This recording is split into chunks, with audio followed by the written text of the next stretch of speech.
നാട്ടിലേക്കൊക്കെ പോകുന്ന സമയത്ത് ഇങ്ങനെ ചില ഡ്രസ്സ് ഇടുമ്പോൾ പറയാറുണ്ട്, ഇത് വേണ്ട, അവരെന്ത് വിചാരിക്കും, അവരെന്ത് പറയും എന്നൊക്കെ പറഞ്ഞിട്ട് ചില സമയത്ത് എന്നെ കൊണ്ട് ഡ്രസ്സ് ചേഞ്ച് ചെയ്യിപ്പിച്ചിട്ടുണ്ട്.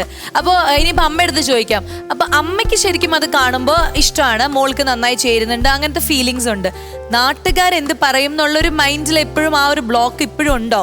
എന്താ വെച്ചാ ഇപ്പൊ സാസുന്റെ അമ്മ എന്നെ പറഞ്ഞില്ലേ, എന്താ മറ്റവരെന്ത് വിചാരിക്കും, അവരെന്ത് വിചാരിക്കും, ആ ഒരു തോട്ടാണ്. കാരണം നമ്മുടെ മകളെ കുറിച്ച് ആരും ഒന്നും പറയരുത്. അത് നമുക്കല്ല, ഏതൊരു അമ്മയും ആഗ്രഹിക്കുന്ന ഒരു കാര്യമാണ്. കാരണം എന്റെ മോളെ കുറിച്ച് ആരും ചീത്തത് പറയരുത്, നല്ലത് പറയണം. അപ്പൊ പ്രത്യേകിച്ച് എന്താ കുറച്ച് വയസ്സായ ആൾക്കാരൊക്കെ പറയും, ഇതെന്ത് വേഷം ഇട്ടിരിക്കുന്നു, ഇവള് കാണുന്നില്ല ഇതൊന്നും, ഇവളുടെ കണ്ണ് എവിടെയാ എന്നൊക്കെയാ ചോദിക്കുക. അത് കേൾക്കുമ്പോ നമ്മളെയാണ് അവർ കുറ്റപ്പെടുത്തുന്നത്.